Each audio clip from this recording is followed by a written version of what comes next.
Siapa kira-kira? Apakah Susi Pujiastuti, Andika Perkasa, Basuki Cahayapurnama atau Ahok, Anies Baswedan, Erick Thohir, atau mungkin Mahfud MD?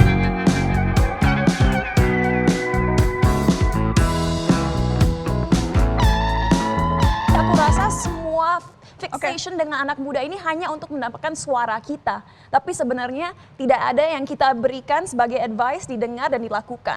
Halo kawan-kawan, selamat datang kembali di channel saya. Kali ini saya akan mencoba membahas calon presiden alternatif. Mungkin terasa sangat berat ya bagi kawan-kawan yang tidak mengikuti perkembangan politik praktis di Indonesia. Apalagi nggak suka ribut-ribut soal pemilihan presiden. Sementara kalau kita berkaca pada pemilihan presiden yang lalu, media sosial dan bahkan yang ada di lapangan seolah terpecah menjadi dua bagian.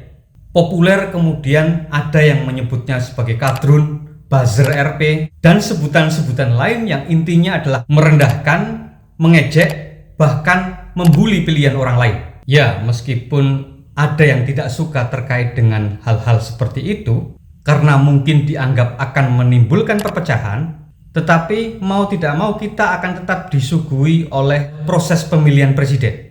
Selama Indonesia masih ada, selama Undang-Undang Dasar 1945 masih menjadi norma tertinggi di Indonesia, maka pemilihan presiden tetap akan berlangsung.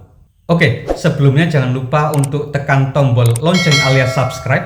Siapa tahu opini-opini saya akan membuat kawan-kawan tertarik. Pemilihan presiden mungkin masih jauh, masih 2 tahun lagi. Sekarang tahun 2022, sementara pemilihan presiden akan terjadi pada 2024. Itu pun akan terjadi dengan catatan tidak ada amandemen terhadap Undang-Undang Dasar 1945 yang membatasi periode kekuasaan presiden di Indonesia. Karena beberapa saat yang lalu terdengar santer wacana mengenai penambahan kekuasaan Presiden Joko Widodo menjadi 3 periode. Wacana 3 periode ini sempat muncul dan ramai diperbincangkan, yang secara otomatis ketika itu terjadi, maka akan merubah atau mengamandemen Undang-Undang Dasar 1945. Meskipun masih menyisakan 2 tahun lagi, tapi percayalah dan yakinlah bahwa persiapan-persiapan untuk menjadi calon presiden Indonesia di masa mendatang sudah sejak dini dilakukan. Terutama oleh partai-partai politik dan mereka yang mungkin mempunyai ambisi untuk menjadi presiden. Khususnya bagi partai politik yang sudah pasti ada persiapan jauh-jauh hari untuk menentukan siapa kira-kira sosok yang akan diusung menjadi calon presiden di Indonesia. Ya, bagaimanapun di Indonesia hanya partai politik yang boleh mengusung calon presiden dengan ketentuan yang disebut dengan presidential threshold. Ya, meskipun begitu kita sebagai warga negara tetap sah dong untuk menentukan kira-kira siapa yang akan menjadi presiden Indonesia di masa mendatang. Kita juga tentunya punya pilihan-pilihan tersendiri. Oke, kalau begitu mari kita bahas kira-kira sosok-sosok siapa saja yang bisa menjadi alternatif untuk memimpin Indonesia di masa mendatang. Catatan yang perlu digarisbawahi adalah sosok yang akan kita bahas ini tidak berhubungan dengan partai politik.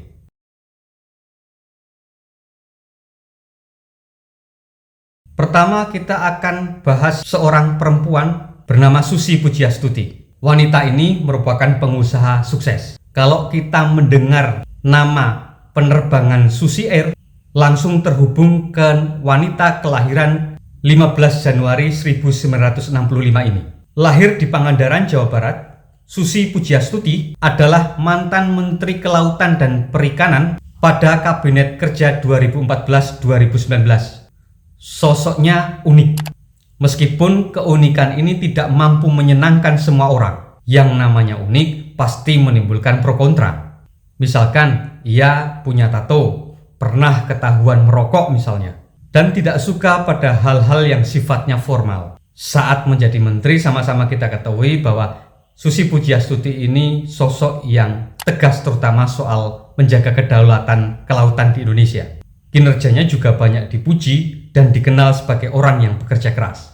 Kata-kata yang sering disamakan dengan sosoknya adalah tenggelamkan dan tidak lagi diam-diam, karena sebenarnya relawan Susi Pujiastuti sudah mulai melakukan deklarasi dan dukungan di mana-mana. Mereka mulai bergerak. Tentu saja tujuannya untuk menjadikan Susi Pujiastuti sebagai calon presiden alternatif di Indonesia.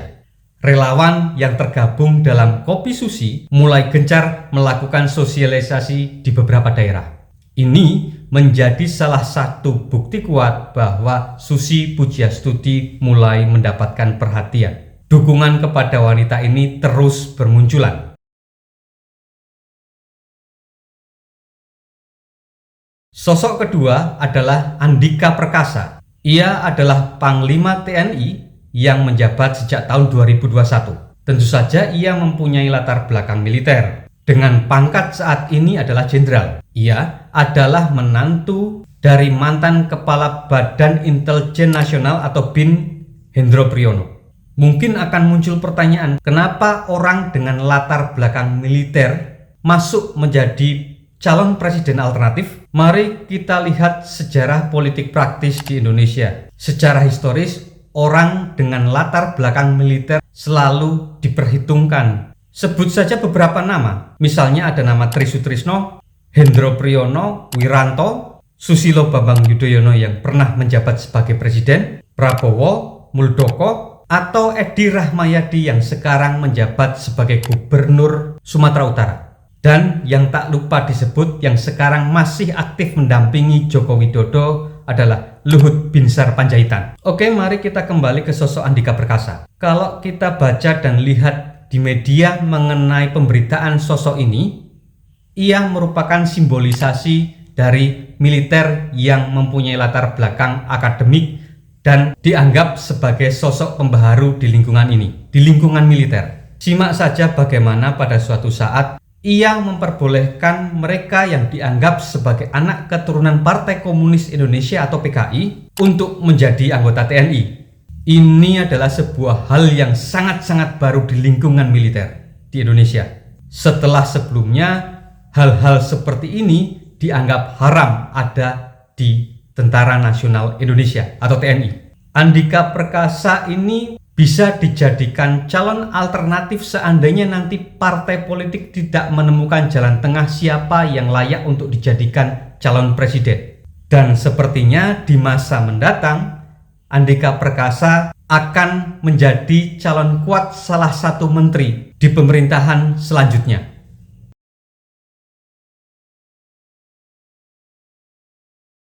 Ketika kita akan membicarakan Basuki Cahayapurnama atau yang akrab kita sebut sebagai Ahok. Sosok ini menjadi unik di Indonesia sekaligus tragis tentu saja dalam konteks politik ya. Seperti kita ketahui, ia pernah dipersalahkan atas kasus penistaan agama yang membuatnya harus merasakan jeruji besi.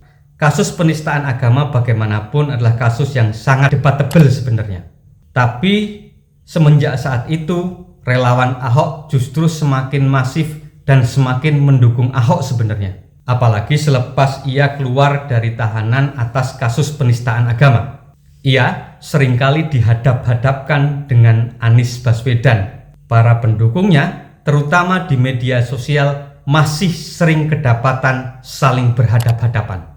Ini akan menjadi fenomena yang luar biasa baru ketika misalnya Ahok memang benar-benar dijadikan calon presiden alternatif di masa mendatang. Mengingat jika kita boleh bicara hal-hal yang sifatnya sensitif, Ahok ini dilahirkan bukan sebagai seorang muslim misalnya, dan ia adalah keturunan dari etnis Tionghoa. Ahok ini sejatinya seorang politikus ulung plus seorang pengusaha. Karirnya dimulai ketika ia menjabat sebagai anggota DPRD Kepulauan Bangka Belitung. Dan beberapa saat kemudian ia diangkat menjadi Bupati Belitung Timur. Juga sempat menjadi anggota DPR RI dan puncaknya menjadi Wakil Gubernur DKI Jakarta. Karakternya keras dan ini tercermin dari apa yang sering diucapkannya. Namun ia dikenal sebagai sosok yang bersih. Terkait dengan aksennya, ucapannya, seringkali ini menjadi pro kontra. Ada yang mengatakan bahwa Ahok ini tepat untuk mengurus Indonesia yang dianggap korup misalnya. Atau sebaliknya, justru Ahok bukanlah orang yang tepat karena dianggap tidak sesuai dengan budaya bangsa Indonesia yang lemah lembut dalam mengucapkan sesuatu.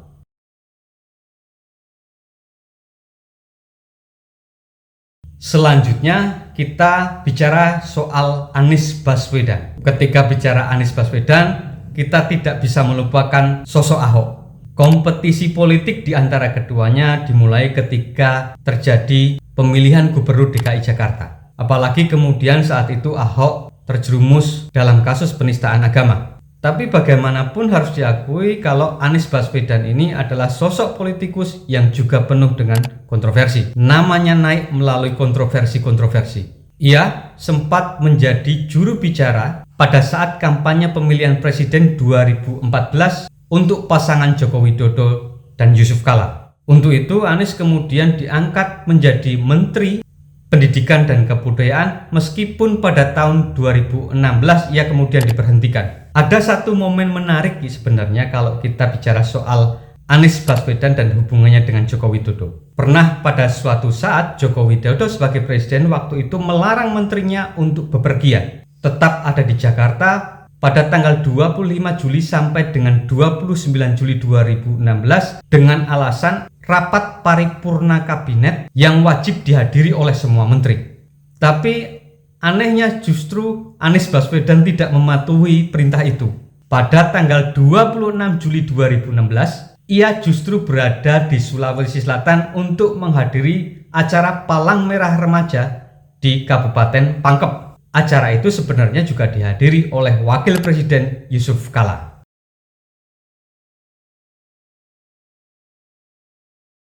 Oke, mari kita bahas sosok Erick Thohir. Nama ini dikenal sebagai pengusaha yang tajir. Dikenal pernah memiliki saham di klub sepak bola terkenal di Italia, Inter Milan. Dan yang sama-sama kita ketahui, dukungan relawan untuk mencalonkan Erick Thohir sebagai presiden juga terus bermunculan. Misalnya yang terjadi di Surabaya. Para relawan menamakan dirinya sebagai Leto. Leto. Seperti nama grup band, singkatan dari loyalis Erick Thohir. Berbagai relawan di daerah lain juga sempat memberikan dukungan kepada pria yang saat ini menjabat sebagai Menteri BUMN ini. Latar belakangnya sebagai pengusaha mirip dengan Joko Widodo sebenarnya. Lagi-lagi, ia bisa menjadi jalan tengah ketika partai-partai politik itu tidak bisa melakukan kompromi untuk menemukan sosok calon presiden. Kedekatan antara Erick Thohir dan Joko Widodo juga bisa menjadi nilai tambah. Beberapa kali ia dipercaya menjadi bagian yang strategis dalam pemerintahan Joko Widodo. Seperti misalnya ketika ia menjadi ketua Asian Games tahun 2018. Juga dipercaya menjadi ketua tim kampanye nasional pasangan Joko Widodo Ma'ruf Amin pada pemilihan presiden 2019. Sosoknya mungkin bisa mendekati Andika Perkasa sebagai sosok jalan tengah ketika mungkin partai-partai politik tidak mendapatkan kompromi soal nama calon presiden yang akan diusung. Beda latar belakang saja jika Erick Thohir adalah pengusaha, Andika Perkasa berasal dari lingkungan militer. Militer dan pengusaha sebenarnya menjadi dua modal besar untuk bertarung di pemilihan presiden di masa mendatang.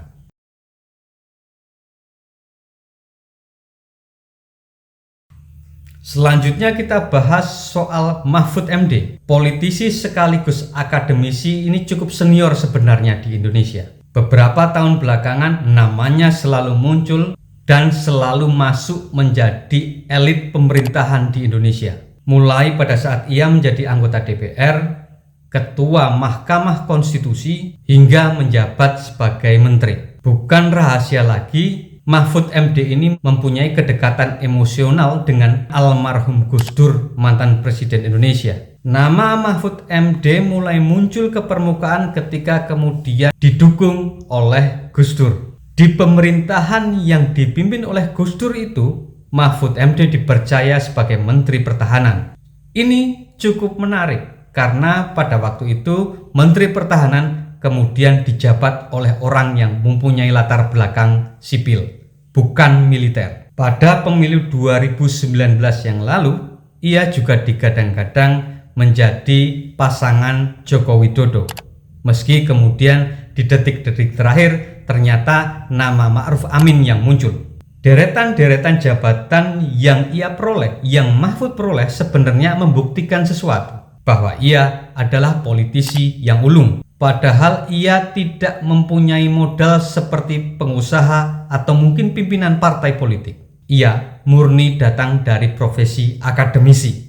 Dan baru-baru ini namanya kembali mencuat ketika ia seringkali memberikan pernyataan kepada media terkait dengan kasus terbunuhnya Brigadir Yosua yang kemudian memunculkan tersangka Irjen Verdi Sambo. Nah, itulah kira-kira nama-nama atau sosok-sosok yang mungkin bisa menjadi calon presiden alternatif Indonesia di masa mendatang. Tapi sekali lagi ini adalah nama-nama alternatif selain nama-nama yang kemungkinan akan diusung oleh partai politik. Setidaknya ini akan menjadi wacana tandingan terhadap sosok-sosok yang kerap diperbincangkan, seperti Prabowo misalnya, Puan Maharani, Sandiaga Uno, atau bahkan Ganjar Pranowo. Kira-kira apakah kawan-kawan punya pendapat yang lain? Atau ada sosok lain yang ingin dimunculkan? Silahkan tulis di kolom komentar.